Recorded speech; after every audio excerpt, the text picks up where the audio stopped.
I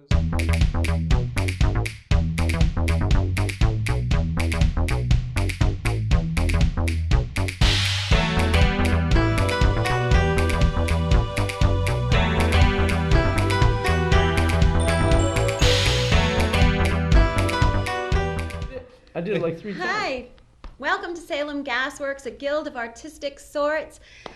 We are the North Shore's multimedia arts and entertainment network. I'm Sara Maurno, and this is my husband, Dan. And as I always say, if you're flipping those dials, don't pass gas. Stay a while. Today, we've only got one artistic sort, but he's all the artistic sort you need. That is musician and illustrator Dan Blakeslee. Welcome. Thanks for having me. Chances are Yeah. you know Dan already, right? From one of the 200 live shows he does a year in New England. 200 plus, I'm guessing. And around here, you would have seen him at Gulu Gulu. Or, Oh, yeah. Yeah, there too. And you've seen his posters around town as well. Most recently, you've probably seen his illustration, Hearts for Boston, which Dan drew the night of the Boston Marathon bombing, which has since become really iconic. And we're gonna hear the story about that later. Welcome, Dan. All right. So glad you made it. Yeah, me too. First, we're going to, since last we were here, the city's Art Box program kicked off. That's where the planning department invites artists to paint the utility boxes around town. And of course, as usual, the usual controversy. Not kidding, today, top of the fold, Are you on the Who, front of the front newspaper? page Oh of my the Salem News, Doctor Who box causing a stir in downtown. Well, it seems that local artist Amanda Lee Dunham, very talented. Her work kind of reminds me of David Hockney's stuff. Nice. Painted a box to look like the Doctor Who TARDIS machine. Right. And I take it, Dan, what's a TARDIS? You tell us. Well, I mean, do you? No, You know it better than I do. It's a I time do? machine? Yeah, like a time how do you machine? know? machine. I How does thought she you know said you this? loved the show. Oh yeah, but I'm not. Yeah. No. I used to watch it when I was a little kid. Okay. Yeah. I don't know. I mean, hey, It's a time A machine. TARDIS if is you ask me Star Wars, all right. then A TARDIS is a time machine built out of originally it was a phone booth. telephone. Now it's a police call box. So anyway, Amanda Lee Dunham All has painted the utility box to look like a police call box, and the complaints begin. Two types of complaints. First off, that people will mistake it for the real police call boxes, which aren't on every corner in the United States. They're in England. Secondly, that this is a pop culture reference. It's not. Not real art? It's not real art. What's real art in Salem? What's real Right? art? So anyway, I guess my initial reaction to it was, I can kind of see that point. It is not, I guess, an original idea. It is kind of a pop culture reference. So I'm not sure. Sarah, Can what I do you see? think? Can I see this? Can I Yeah. see? I didn't realize it was actually in the newspaper, and I see these kind of questions, For the third day in a row. and social media a lot. What is art in Salem? I'm so tired of this discussion because my feeling behind it is, a local artist got paid to do this. Yeah. Good for them. They got a little Yep. money thrown their way. It's something that is going to chip and peel. People are going to stick their gum on it. There's going to be graffiti on it. It's not permanent. This is not the Louvre. And why does everything? My question is, does everything that a local artist does have to be art? It's something that it's whimsical. It's fun. I'm going to work in the morning, and I'm either looking over my shoulder and I'm seeing an ugly utility box, or I look over my shoulder and I see Denny Tintindo did the bees, right? And I look over and I think, oh wow, and I start thinking about bees, and I start thinking about summer, or I start thinking about Doctor Who and how much I like the movie. It's tired, and it's not worth the front Yep. page of the local newspaper. And nevertheless, here we are. What's art in Salem? So I guess my first thinking was, well, an original design. It should have been an original design. But Sarah, you convinced me. It's Oh. like, hey, you know what? A local artist got paid. She got paid Hallelujah. $500, Yeah, I know. and by the way, chances are, if you're ticked off, you didn't get paid $500. Wait for next year. There'll be more utility boxes. Try harder. Yeah. Anyway, welcome, Dan. Welcome, and you know, not kidding. Last night, Dan was in Barre, Massachusetts. Never heard of this town. I had Barre. to look it up. Barre. Barre, Barre. Oh, yes. Barre. Never Oh, heard of yes. this town. I had to look it. I didn't even know how to pronounce it. I had to look it up. It is way the hell out past Worcester. Today Dan's over in Salem, Mass, shooting with us here, and tonight he is in Providence, Rhode Island, and then after that, Absolutely. a couple of days, he's going to be up in Algonquin, Maine. Has any place ever called to book you and you said no, too far to drive? No, well, I'm kind of notorious for doing a New England tour, so I just kind of do donuts around New Just England. keep taking and right I stop turns. off and I play a show and I do another circle. Yeah. Yeah. But Just keep banging yeah. to the left. I mean, I'm still like, I've always, I grew up in New England. It's like I love this place passionately, in so many of these towns. I come back repeatedly because the people and the venues and just like, I don't know, each place is like very charming that I just keep coming back repeatedly. But what I'm trying to do is dip a little more down south. I took my first trip to Texas for South by Southwest Festival, Oh, nice. and that was so I bet they loved like you. it was absolutely Texas, amazing. You must have felt at home. A little bit, although the heat, Yeah. Yeah. I'm not good in the heat. I'll So- Was tell it ya. worse than New England? With the heat, like What? No, I know it's hot. I know it's hot. Okay. I know it's hot, But but is it people a talk dry about the heat? dry heat down in Texas is more bearable. I don't know. I've Yeah, never I been mean, there. I would say yes. I would say yeah, because I'm not good with the humidity. That's the thing that really takes me down. Yeah. Unfortunately. Especially when you're playing, you know, Mhm. yeah. You actually once, if I recall correctly, you once attempted arranged your venues such that they created a jack-o'-lantern on the net. Is this true? This is completely true. True. Really? How'd you do It's one that? of those things you read on the net and you assume That can't be probably- true. No, all Crap. right. So what it is that it had been the 10th anniversary of me doing this Halloween show that I named myself Dr. Gasp. It's all my own like kind of weirdo folk tales of Halloween, folk songs of Halloween. Sure. Uh-huh. And so for the 10th anniversary, I was like, man, I want to do something a little crazy, celebrate. So I booked 31 shows over a map of New England. So each town makes a dot. So if you connect all the dots, it makes a jack-o'-lantern face if you zoom back. Oh, cool. Yep. Really? That must have been Salem hard to was on plan out. there. Sleepy Hollow was on there. Sleepy Nice. Hollow. Sleepy Yep. Hollow. Wow. Yep. Like in Irvington, New York, Nice. or wherever. No, in Sleepy Hollow, New York. Sleep Hollow. Yeah. Yeah. I lived in the town next door. Yeah. Yeah, Terrytown. Terrytown Oh, yeah, right and next door, Irvington yep. and yeah. So, it's interesting. Years ago, it was 12 years ago, one night, I'm new to Portsmouth, New Hampshire. I go to the press room and I hear this guy, Dan Blakeslee. Hey, and it was a great set. I enjoyed the music very much. That was, and then years later, 8 years ago, I moved to Somerville, Massachusetts. I'll be damned. Dan plays down here too. Yeah. He's I from live Italy. there. You do. I You still do. I do, yeah. And then 5 years ago, I moved to Salem, and there's Dan at Gula Gula. I said, why not Salem? Yeah, why not Salem? One thing that strikes me, I first heard you 12 years ago, and there was a distinct Johnny Cash influence. I've been listening to you lately, and I say, I can't say, I don't recognize any influence. This is a completely...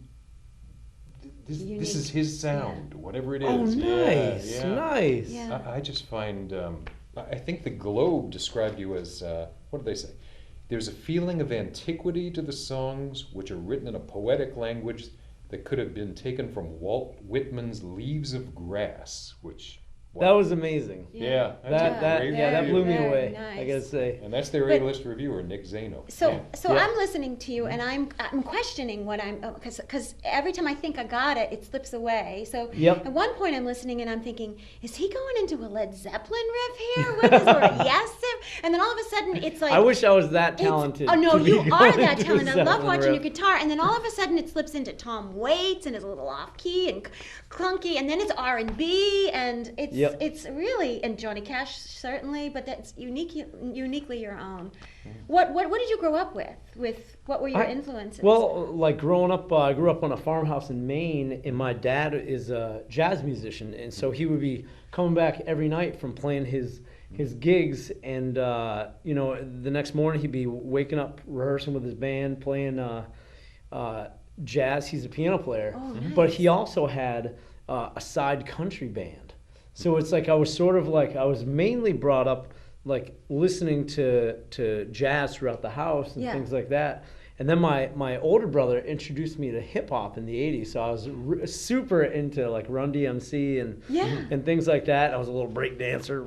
You were a break dancer? Yep. Oh wow. My name was Fresh Flex.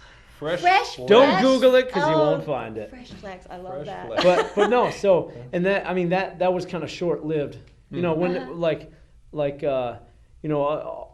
we lived in like kind of farm country, and these guys would go by on tractors, and I'd be doing a head spin on cardboard. They're like, "What is Dude, that?" what are you doing? But then Can my we older, use that to cut something?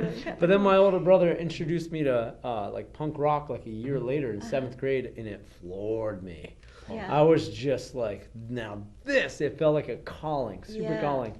You don't really hear that in the music, but it's like I just like am such an appreciator of it. But I'm also like, I'm very versatile with, if you saw my record collection, you'd be like, what? I listen to the Smurfs on vinyl. I got Tom Waits. I got, you know, some obscure like old blues stuff. I got tons of classical. Musicians always have a surprise in their collection. They always, you know, you'll get some just hammerhead hard rock guy, and he will say, "I love Blondie." Right. Yeah. So Dan, I wanted to ask, Tatnick Tales was Yeah. the last released album. Yep. Was recorded in a post and beam barn in North Berwick. Yep. What effects can you get in a barn that you cannot get in a studio? Well, it's sort of like I had been doing some rehearsals in this barn with a couple friends of mine, and the owner of the barn was a good pal. And I said, "Can I please someday record an album in your barn? Because I just love the sound of it." And it just made me feel at home. Being in any barn makes me feel at home. Okay. And so we recorded the album there a year later, threw mics into the rafters, and you can hear the barn like kind of like reacting to the music. It's really kind of crazy. You can hear like bats and things like that. Oh, Chickens. Is that what that Love was? it. Yeah. Yep. Yeah, I was listening. I thought it was amazing. Yeah. Yep. Oh, cool. It's like it's singing along. It's like it's, you know, Yep. the barn is making its reacting. That could have been the drummer. Okay. Yeah. Why not? Yeah, but it's Being the rhythmic. Comes to acoustics, acoustics. Yeah. Right. Acoustics. Before you play for us, I wanted to ask you. You played actually. We're talking about the Johnny Cash influence. Johnny Yep. Cash, of course, did live at Folsom Prison.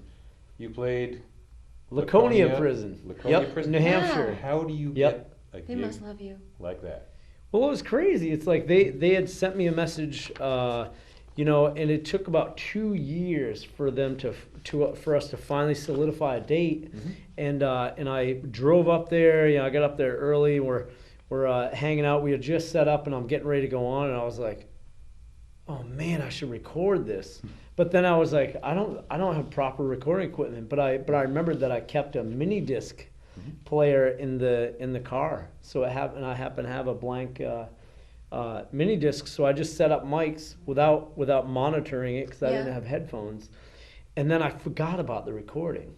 And then like 6 months later, when I was getting ready to go on a tour, I remembered like, oh yeah, I should check out that recording, and it came out really good. And the inmates were so sweet, very excited to have music Oh yeah. in there I because they don't imagine. get to hear it that often. Like 200 inmates, And I at first I was very intimidated, but they didn't let me feel that way. They were like very warm. Well, I wonder, Yeah. I Gift, mean, a real as an gift. audience, I imagine they have to sit in their seats. Captive There's no mosh pit. audience. There's no, well, captive audience. I know. Okay. Someone else said that to me. I just thought it was funny. Of course. Little slower. Oh. Yeah. Well, you know, we're gonna cut away to some music. All so, right. Yeah. You're gonna play for us. You wanted to tell us about your first song, Valentino. Yeah, Valentino. Yeah, so this one, I was playing a show in the White Mountains in New Hampshire, and after my show, I heard these two gentlemen talking, and the story was so intriguing, I interrupted them. I'm like, can you repeat that? Mm-hmm. And so the guy said, all right, he was, in 1985, he was going to school down in Alabama, and then he took a break from school to just like let his mind go, and he went up to Montreal to hang out for a week. And he met this woman up there. They fell in love. They were together for many years, and she gifted him a white horse named Valentino. It's not like she gave him a book, No. Wow. or an album. An album, It's yeah. like a whole horse. Like that doesn't happen that often. No. And that's actually what made me stop and have him tell me the story. But anyway, so eventually, like him and the girl broke up, but the horse was like a family member to him, and it's like.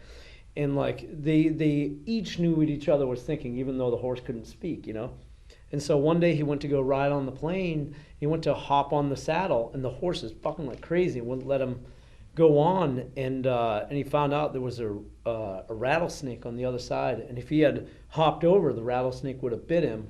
But instead, it bit the horse. So the horse was protecting him from the rattlesnake. My word. Yeah, and then the horse died like a couple of years later. Slow. Oh, this is a heartbreaking song. This is a Yeah. heartbreaking. It is a Well, it's crazy. beautiful Like song. this guy, when he was talking to me, like his eyes filled with such great emotion. Like this was like such an important time in his life. Oh my God. Your So, it was phrasing incredible. captures it, though, in Why'd I Have to Watch You Bleed?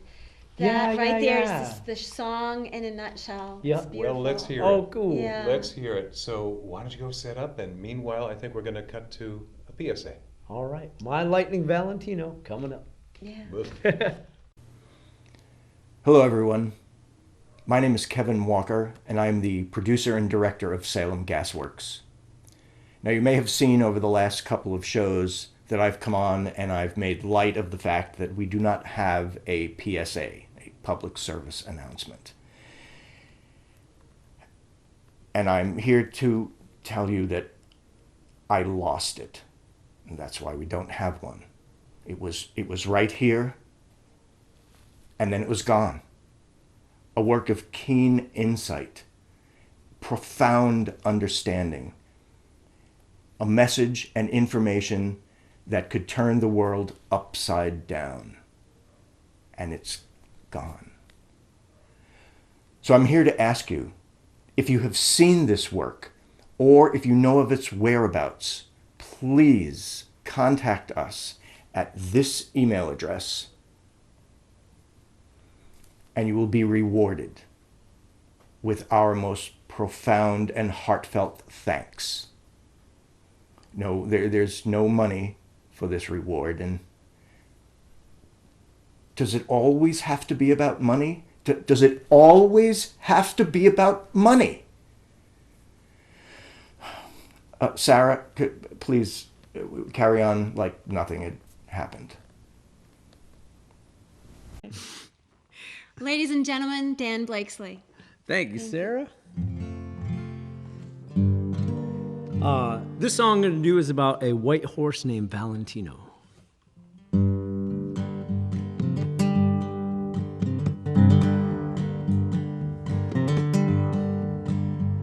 I'm an Alabama college boy. I took a break from the books. I met me a girl who come with a ride. That pretty little thief, my heart she took. It was at the Canadian border back in 1985. She gave to me a pure white horse. This is why I am alive. Valentino, my lightning steed. Valentino, my friend indeed, why'd I have to watch you bleed?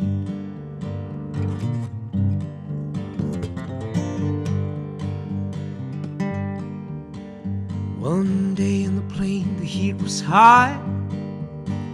I went to hop the saddle.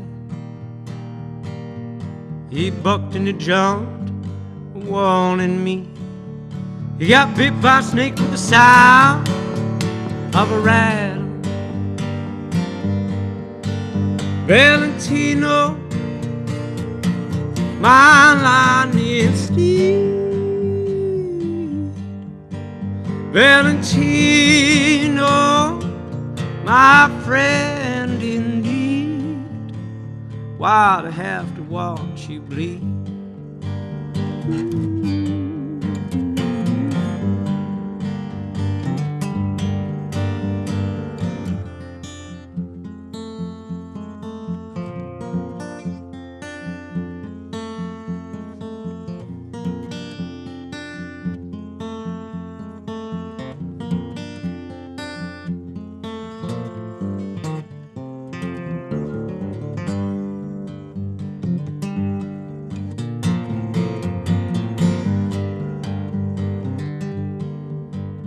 In with my companion slowly dying.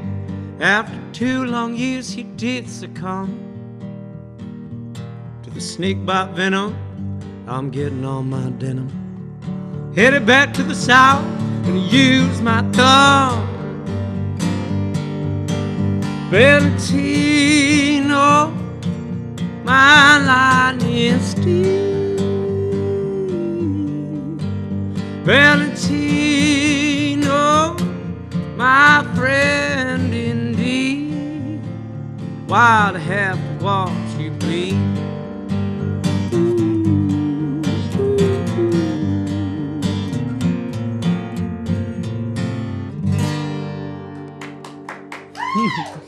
Thank you very much.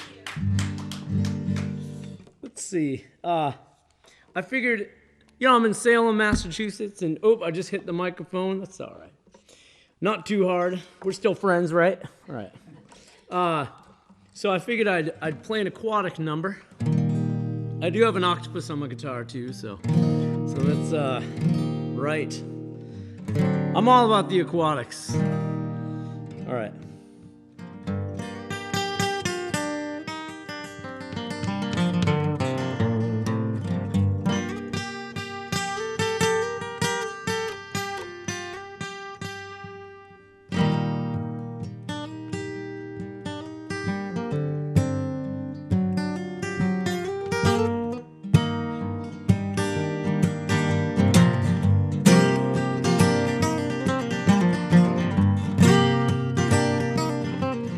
My name is Nathaniel Luxpo, young man of 33, born in the eyes of the ocean, captain of no casualty, with a crew of 16 brave men. Leaving Sunday morn we'll be for extract, soil, and potion, lemon for tea. Ooh, sirens are calling me.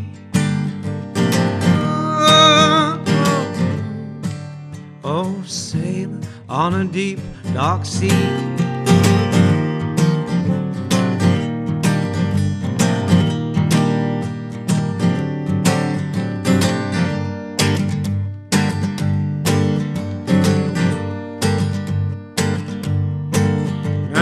Hoist those sails, my sea dogs, danger I do not foresee.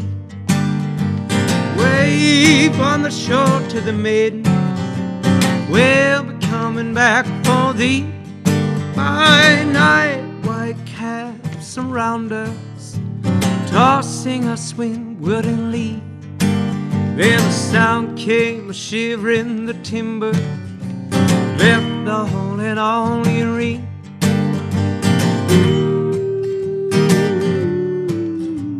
Sirens calling me. Oh, oh, oh, oh. Oh, sailor on a deep dark sea.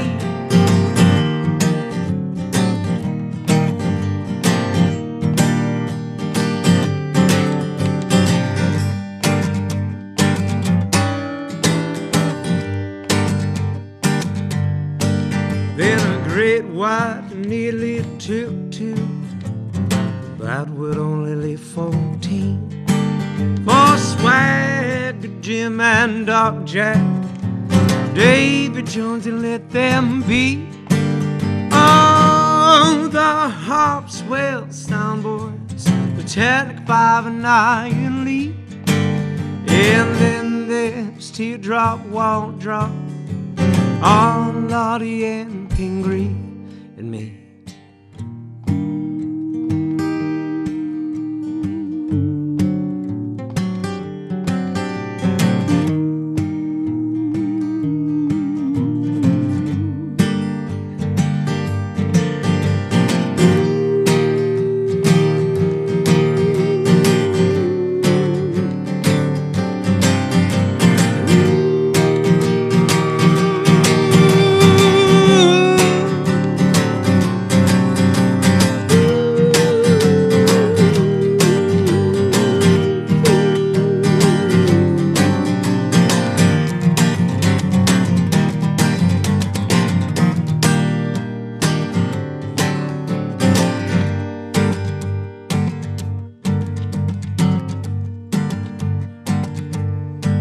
Although a mermaid's calling's stronger than a manatee, all men sing out fiercely, all the men sing, oh lady.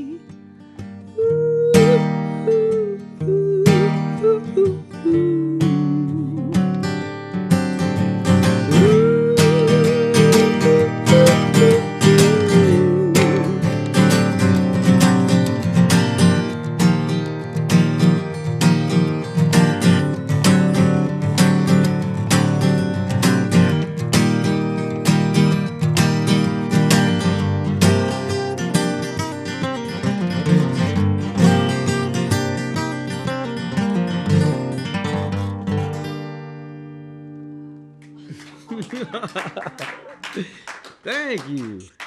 Thank you. I saw mermaids last night. I'll explain later. I swear they were there. Let's see. Yeah, this is this next song is about it's gonna go on the new album, which I'm currently recording, and this song is about wanting to go out there and see the world, but never forgetting about home.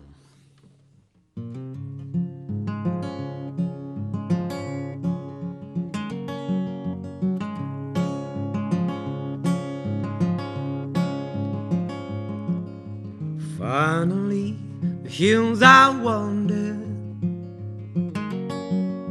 across the unknown, I pondered. Now I've got the time from riddling and rhyme, reading road signs, singing my lines. I'll never get to over yonder. Every state of spell being, I'll be trying my odds, battling gods.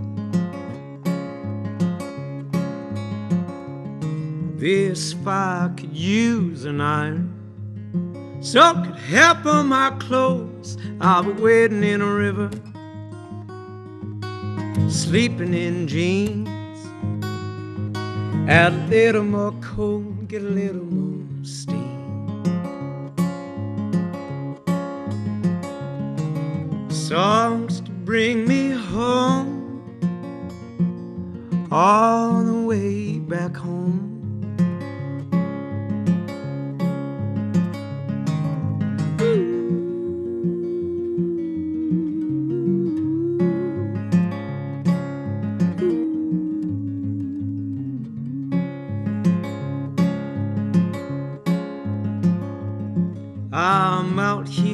getting dusty.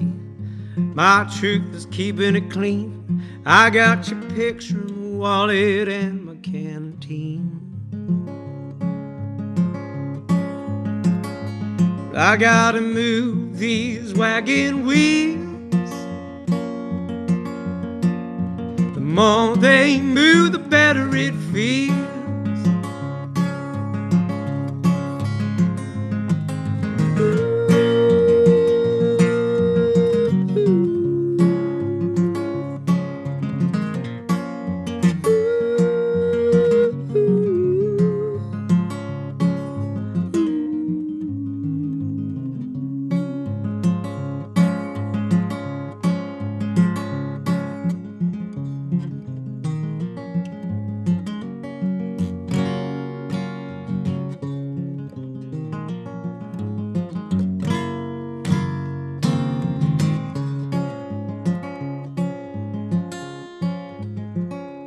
I'll build a tunnel to your heart with every letter I send. Girl, I'm letting you know to pack up your things. I'll be picking you up when the telephone rings.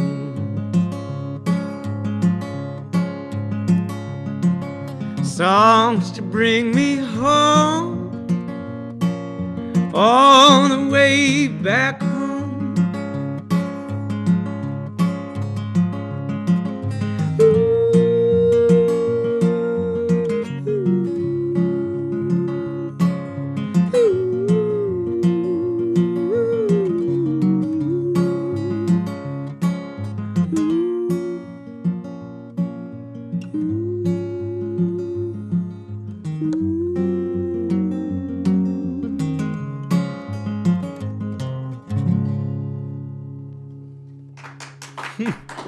Thank you. Yay. We're back. Oh, We're back. that We were was just so chatting. I much ruined my fun. favorite cowboy shirt doing a backspin back. I just have to tell people what just went on here, because when we were transitioning, that first of all, listening to you play is amazing. You just are so at one with what you're doing and your joy. The joy for Nice. what you're doing. And even singing Valentina, which is a song that's really a heartbreaker, the joy of the music and what you do comes through. Yeah. And it's just been so much fun. I mean, so the audience, I don't know if we're going to get to splice this in, and hopefully we will, but when we got up to do the PSA, Dan did a little break dance, literally for us. And but just you don't need to flow. put that in. Actually, You're a kaleidoscope Yet of talent. another art. Yeah. Yet another art for Dan Blakeslee, who, by the way, his first art training was really you were at art school in Baltimore, right? Mm-hmm. And Yep. And you were doing music on the side. Absolutely. It was kind of funny. Like, that's how I started playing music, because I was at art school and we had so much work to do, like that I just needed something to take me away from it. So I'd gotten a guitar like a couple years before, but never really used it. Brought it to art school, and that's when I started playing music. You didn't grow up doing that? Nope. Wow. No, even Nope. though your dad It was was a like musician? when I was like 20. Huh. Really? Wow. Yep. So it's in your Really? genes, the seeds were planted. with There's a your lot of dad, stuff in my yeah? genes. I just lost them, but And there are hundreds, like when you see a Dan Blakeslee poster, you know that's what you're looking at. There've been Yeah. hundreds of posters, album covers over the years. yep. A consistent theme I've noticed in both your music and your art is mythology and the make-believe. Yeah, The sea absolutely. monsters, the Mermaids. Why mermaids? Oh, yeah. Why mermaids? Oh, man. They float as a boat. Why? Yeah. I've always been like a mermaid fanatic. Really? Completely. And the other night, I went to see my friends play at this barn party up in Maine. We all went swimming after, and I'd never like seen anything like this, a phosphorescence in the ocean when you there's no lights on, and when you move your hands, like the ocean glows green and blue and sparkles, So and, like the plankton. and it's like I felt like there were mermaids like surrounding us. Do you know? Especially because they kept saying, "There's one over there." I'm like, Yeah. just cut it out. Yeah, so you're chasing mermaids, were you?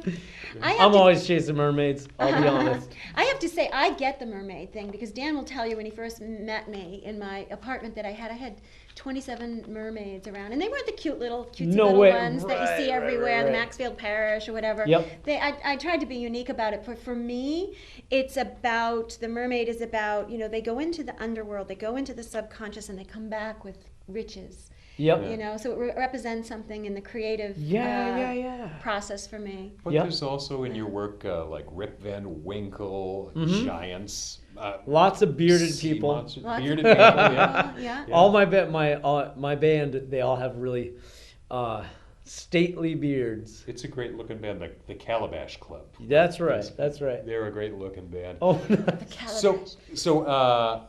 But also now your iconic illustration now is the Hearts of Boston, Hearts Yeah. for Boston. Yep. Yeah. Tell us again. It's the day of the Boston Yeah. Marathon bombing. yeah, What yeah. happens? I was so deeply affected by that. I couldn't even categorize what I felt inside, and it was like, I was kind of like just completely lost. I'd been down at the finish line with a friend of mine, and then she had to take a train back to Brooklyn, so I walked her back to the train, and then I went back to my apartment in Somerville, and that's when I heard the explosions go off. I had no idea what it was, and I immediately like went online or whatever and found out.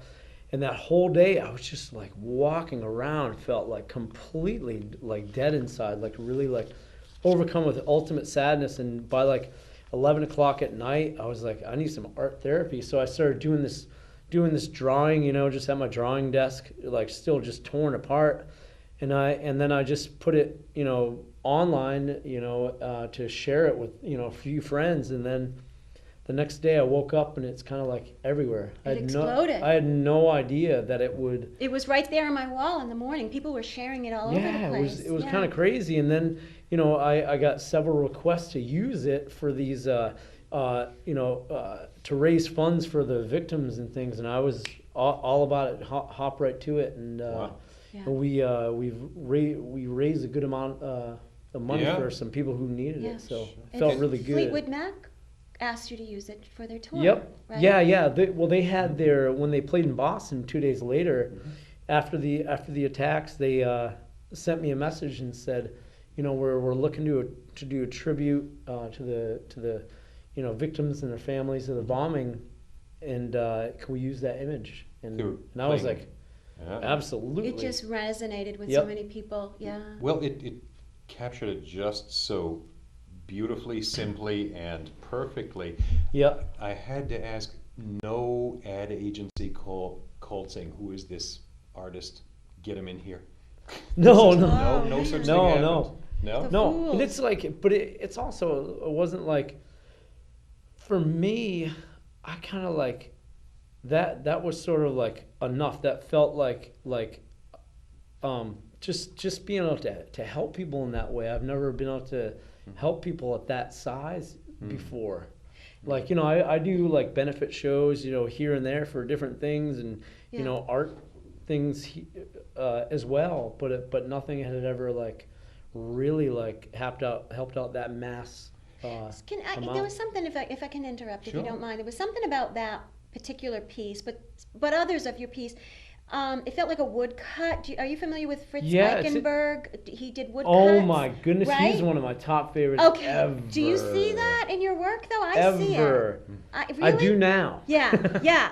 No, I see Because, it. like, There's something I'm- iconic, in what you captured there, so simply, so beautifully, Yep. and it felt like a woodcut, even though it's ink. Yep. You know. Like the Tatnick Tales album cover, that's the same material. Yeah. Same but I wish I could do woodcut. Like eventually someday, but his the artwork, graphic I and came bold. across it like about a year ago, and I'm just like, oh my goodness, Yeah. this guy's incredible. Yeah. So now I have to go to antique stores and seek them out. Yeah. Well, sure. But he's Yep. done religious things, and but the poetry in what you Yep. do, there's poetry and Oh, mythology, nice. and I see Yeah. it. Oh, It's cool. there. So like I said, we've got just one artist today, but he's all the artists you need. All the This artists guy you need. lives all day, every day. I think your last Job, was it a lobster restaurant? Is Lobster that right? restaurant, Gunkwit, How many Maine. years Barnacle ago? Billy's. Barnacle Oh, we Billy's, love yeah. Barnacle. 18 years ago. And it 18 was, years ago. and my boss was so nice. I still see him all the time. He's a fantastic human being. And so I'd been working there like 7 seasons, like each summer come back, all through high school and college or whatever. And I went back for an 8th season, and he was like, he said, you know what? I can't hire you back. And I'm like, what? I was a great worker. Like I couldn't understand it. And he goes, you're supposed to be out there playing music. Awesome. And so Awesome. that was sort of like the thing that, like, he said, here's what you can do, because we do want you back, but you should be playing music. So book as many shows as you can, and when you're not playing shows, you can work here. I was like, oh my goodness. And then he gave me Kicked you out of the one of his nest. wisdom teeth as a good luck charm. Oh wow! Wisdom. Really? He just took it right out of his mouth. Are you and said, serious? No. Oh. No, So he had gotten gullible. it taken out a long time ago. It ain't but true, but it ought to It was, be. it was ought to be. Yeah. incredibly sweet guy. Wow. So if anybody, on the less than 50 days that he has free in the year, wants to book Dan Blakeslee, you can go to danblakeslee.com. Yep. BLAKESLEE. Well, we're gonna. Yes. Yeah. And Dan Blakeslee booking at gmail.com. gmail.com, And yes. we'll scroll this. Or and, it's Dan Blakeslee Boo King. Boo King. Dan Blakeslee Band. Someone alerted me of that. I just thought it was Okay. the funniest And we'll tell you thing. where to buy it, danblakesleebandcamp.com. Now, Dan, will you play us out? Absolutely. Absolutely. Marvelous. Thank you for coming. We've Yeah, been wanting thank you you for so a long much. time. I We're had so such glad. a great time. So glad. Yep. One more Dan Blakeslee tune. Absolutely. Yeah. Thank you. Yeah, See you thank next you. Thank you. Yeah. All right. All righty. Thanks again, Dan and Sarah, for having me, for the crew, for being so gracious.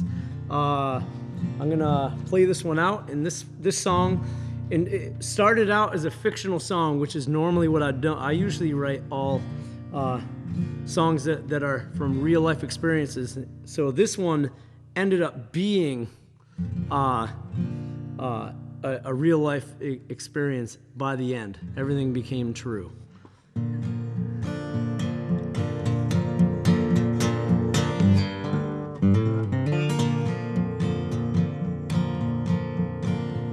I haven't slept in weeks, and I don't care if I ever do. I've got a weakness, no secret that it's you. I'm like a horse down at the Preakness, it rains, I'm breaking through, and the ribbon blue.